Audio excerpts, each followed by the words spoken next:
আমন ধানের ন্যায্য মূল্য পাচ্ছেন না নওগাঁর কৃষক। তবুও ঋণ ও সামনে চাষাবাদের প্রস্তুতি নিতে বাধ্য হয়ে কম দামে ধান বিক্রি করছেন তারা।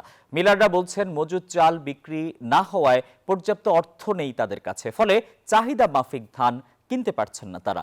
উৎপাদন খরচের উপর ভিত্তি করে দাম নির্ধারণের দাবি কৃষকদের। বাবুল আক্তার রানার তথ্য এবং ছবিতে ডেস্ক রিপোর্ট।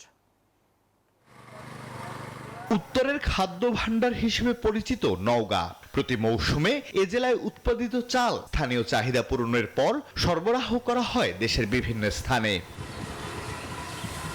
আমন মৌসুমের ধান কাটা মারাই শেষের দিকে, ফলন ভালো হলেও ধানের ন্যায্য মূল্য না পাওয়ায় হতাশ কৃষক। চাষের উপকরণের দাম বৃদ্ধি পাওয়ায় প্রতি বিঘায় খরচ পড়েছে প্রায় 13 থেকে 14,000 টাকা।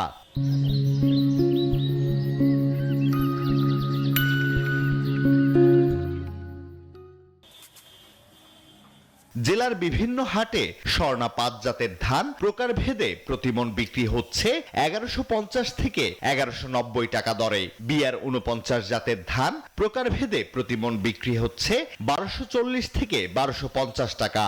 আর পাইজাম জাতের ধান প্রকারভেদে 1350 থেকে 1420 টাকা দরে। বাজারে চিকন ও মোটা চালের দাম আলাদা নির্ধারণের দাবি কৃষকের। কীটনাশকের থেকে শুরু করে মানুষের দাম সবকিছুর দামই বেশি।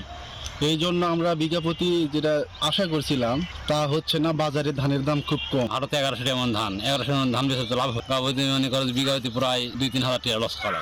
ধানের দাম নির্ধারণ করতে কাজ করছে কৃষি বিভাগ। কৃষকরা বাজারে ধানের দাম কম পাচ্ছে।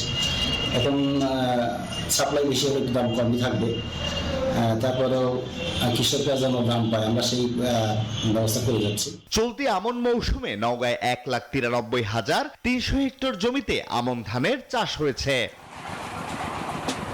Desk report, news 24।